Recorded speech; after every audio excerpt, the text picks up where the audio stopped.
কে অন্যায়ের বিরুদ্ধে বিদ্রোহ করবে না? যে ক্ষমতা চায়, যে অর্থ চায়, যে সুখ সুবিধা চায়, সে তো অন্যায় বিরোধিতাকারী হবে না। মৌলানা ভাসানী এগুলো দরকার ছিল না এগুলো তার প্রয়োজন। তিনি মানুষের সঙ্গে ছিলেন। আমি সর্বশেষ কথাটা বলে, আমি মৌলানা ভাসানীর শ্রদ্ধা জানিয়ে তার ভালোবাসার কথা বলে, আমরা তো এই যে ধানের শীষের কথা আজকে বলছে না, সব থেকে জনপ্রিয় মার্কা কি? ধানের শীষ। তো এখন একটা ধানের শীষে মার্কা নিয়ে ইলেকশনে দাঁড়ানোর জন্য কিছু কিছু মানুষ এখন উন্মাদ হয়ে গেছে, কারণ তারা জানে যে ধানের শীষ নিতে বললে জিতে যাবে।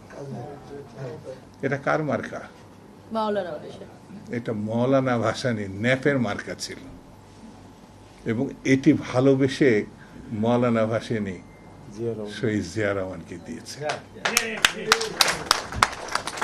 আমি নিজে ব্যক্তিগতভাবে 73-তে, নানু ভাই এখানে আমাদেরও সিনিয়র, তার তো 70-তে সেই ইলেকশনটা হয় নাই।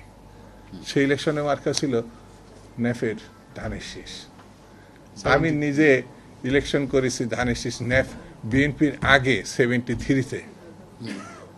73-তে যে ইলেকশন হয়েছিল সেখানে ভাসানী ন্যাফের মার্কা কি ছিল?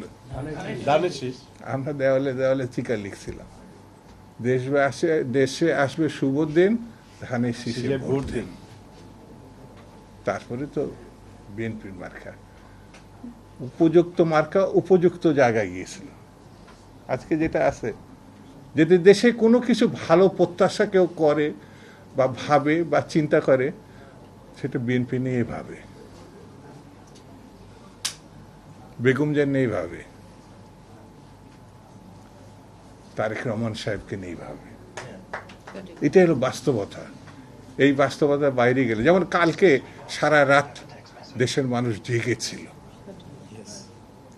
গতকাল সারা রাত আমি যতটুকু জানি দেশের মানুষ জেগেছিল, যে তাদের মা, তাদের নেত্রী, যে মানুষটার জন্য গণতন্ত্র ফিরে এসছে, সেই বেগম জিয়া তো সংকট আছে, জীবন মৃত্যুর সন্ধিক্ষণে আছে। সবাই কেউ কেউ নামাজ পড়ে সারা রাত যায় নামাজে ছিল।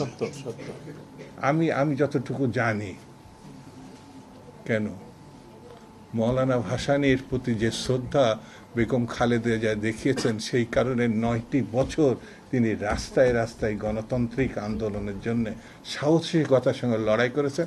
আমরা ছাত্র কর্মী হিসাবে সেই সময় যেমন ছিলাম মৌলানা ভাসানীর সঙ্গে, ঠিক তেমনি আমরা বেগম জিয়ার সঙ্গে ছিলাম। সেই কারণেই আজকে গণতন্ত্র কিন্তু ফিরে আসার সম্ভাবনা দেখা দিয়েছে। সেই জন্য বন্ধুরা, আজকে যারা এখানে আছেন তাদের প্রতি আমার বিশেষ অনুরোধ, জাতীয় ইতিহাসে যে উদ্যোগটা বাবলু নিছে, আমরা তার সঙ্গে থাকবো। সেটা হচ্ছে আমাদের পূর্বপুরুষ হিসাবে এইসব মানুষকে আমাদের সামনে আনতে হবে, পাঠ্যপুস্তকে আনতে হবে, আলোচনায় আনতে হবে, যে কোনোভাবে। এতে জাতি সমৃদ্ধ হবে, এটি আমাদের ভালো হবে জাতির জন্য, জাতীয় রাজনীতির জন্য।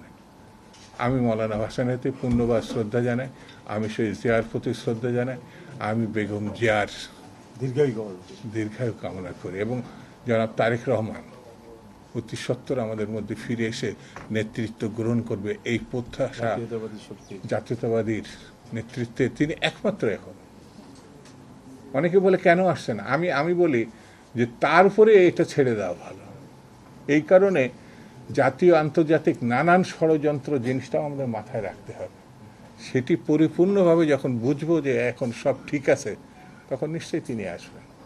তিনি আমাদেরই মানুষ।